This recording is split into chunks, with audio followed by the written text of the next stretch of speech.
When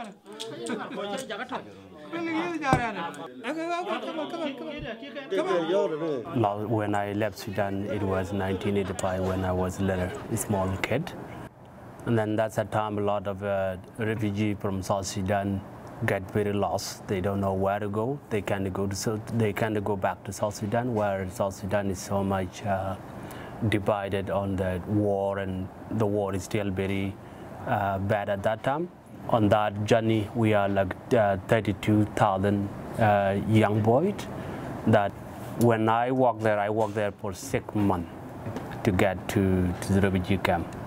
And then it wasn't that completely a good journey, but you know, as long as you survive, you survive.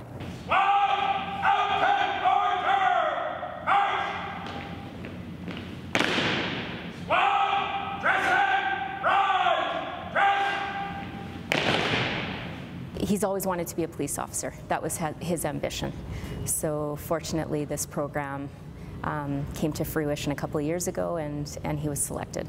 So the program's no guarantee that you're automatically going to become a police officer, but what we're trying to do is provide them with mentorship and the skills, and for them to see what it's like to be a Calgary police officer or a law enforcement officer in general. I would say Stephen plays a key role, and even prior to becoming an auxiliary cadet, he would volunteer his time to work with other youth programs, such as the Power Play program, which we'd bring many youth that have immigrated to Canada, and we teach them how to play hockey. Stephen would come and volunteer, sit on the side, help tie skates, and a lot of times you could see with the different languages he could speak, he was able to bridge that gap with the kids as well as the police.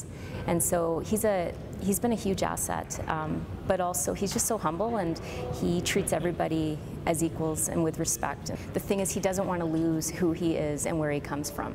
And I think that's what's fantastic about having him in the program, and we can learn, and many of the officers can learn from him. I opened the center, and that center it's like a center that we come for meditation, like we get together and talk in our culture, because our culture is a very collective culture. Because here there's a language barrier between the parent and the children, because children, they speak English, and the parent, they speak Nuer. A lot of our youth that are 14, 15 that need to get a job, like maybe subway job or superstore job or whatever, they don't get job. It's a community that need to be educated, because they come from the country that never been a country before, and education is not a big thing, but they need to be empowered. They need to be encouraged. They need to be completely giving a tool to cope with settlement and integration, and we need to give them opportunity, because if they are bad today, tomorrow they will be the Calgary will be bad, because how many of them will be on the street killing people, and innocent Calgarian will be killed tomorrow because of those bad behavior if we don't intervene right now.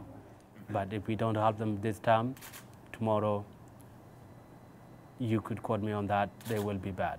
And if they are bad, we all bad, because they will also take our image as a bad image, as a bad Calgarian or as a bad Canadian.